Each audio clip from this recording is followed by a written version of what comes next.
পাহাড়ে ঘেরা ছোট্ট এক গ্রাম, বনছায়া।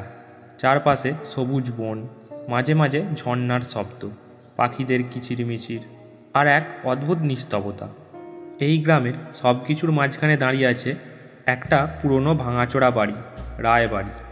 সবাই বলে ওই বাড়ির একটা দরজা অভিশপ্ত, বহু বছর ধরে সেখানে কেউ পা রাখে না। কিন্তু শহরের ছেলে অরণ্য এই সব কথায় বিশ্বাস করে না।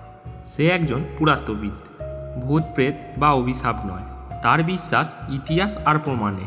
রায়বাড়ির কাহিনী নিয়ে অনেক পুরানো দলিল পেয়েছে সে। সেখানে লেখা আছে 1857 সালে এক রাতে জমিদার হেমন্ত রায়কে খুন করা হয় ওই বাড়ির মধ্যকার লাল দরজার ঘরে। সেই রাতের পর থেকেই ঘরের দরজা আর খোলা যায়নি। গ্রামের লোকজন বলে কেউ যদি দরজাটা খোলার চেষ্টা করে তার মৃত্যু নিশ্চিত। অরণ্য এইসব শুনে মুচকি হাসে। সে স্থির করে এবার গ্রামে গিয়ে নিজের চোখে সব দেখে আসবে, পুরানো সত্য উন্মোচন করবে। এক ভোরে অরণ্য ট্রেন থেকে নামলো বনছায়া স্টেশনে। গ্রামের হাওয়া অন্যরকম, পুরানো ধুলোমাখা, কিন্তু কোথায় যেন একটা রহস্যর গন্ধ। স্টেশন থেকে কিছু দূরে গ্রামের মধ্যিখানে পৌঁছে সে উঠল এক বৃদ্ধর কুঁড়ে ঘরে, হরিপদ কাকু, যিনি আগে রায়বাড়িতে চাকরি করতেন। তুই ওই রায়বাড়ির খোঁজে এসেছিস? হরিপদ কাকুর গলা কেঁপে উঠল। অরণ্য বলল, হ্যাঁ কাকু, ওইখানকার লাল দরজার কথা শুনে এসেছি। হরিপদ কাকু বলল, সেই ঘর? এখন আর কেউ ওই দিকে যায় না, ওই দরজা মশাই প্রাণ খায়।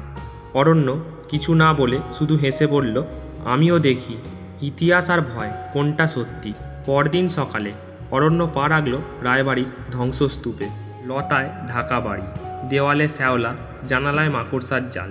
কিন্তু সবচেয়ে আশ্চর্য বিষয়, মধ্যবর্তী ঘরের দরজাটা এখনও সম্পূর্ণ অক্ষত, একেবারে লালচে কাঠের তৈরি। মনে হয় কালকেই কেউ রং করে গেছে। দরজার ওপরে একটা ছোট্ট নকশা, ত্রিশূল আর চোখের মতো একটা অদ্ভুত চিহ্ন। অরণ্য দরজার ছবি তুলতে শুরু করলো, মেপে নিল, তারপর ব্যাগ থেকে হাতুড়ি আর একটা ছেনি বের করলো দরজাটা খুলবে বলে।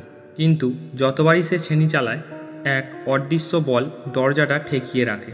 দরজার ফাঁকে একটা গন্ধ আসে, সজীব রক্তের মতো।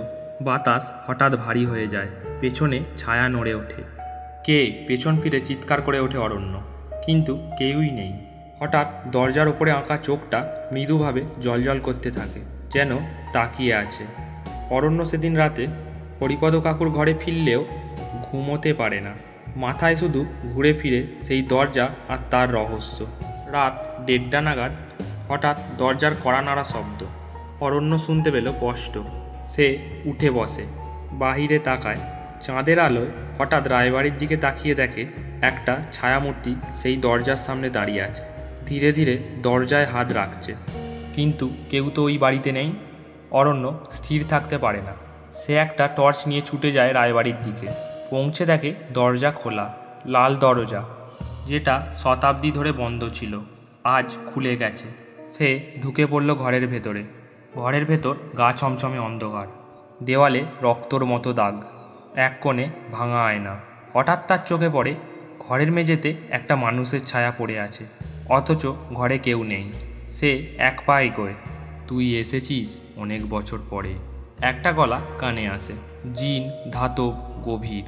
আশেপাশে তাকিয়ে অরণ্য দেখে আয়নার ভেতরে জমিদার হেমন্ত রায়ের চেহারা, রক্তাক্ত, চোখ ঠান্ডা কিন্তু ভয়ঙ্কর। তুইও মরবি, যেমন আমার বিশ্বাসঘাতক বন্ধুরা মরেছিল। এই দরজা ছিল আমার বিচার।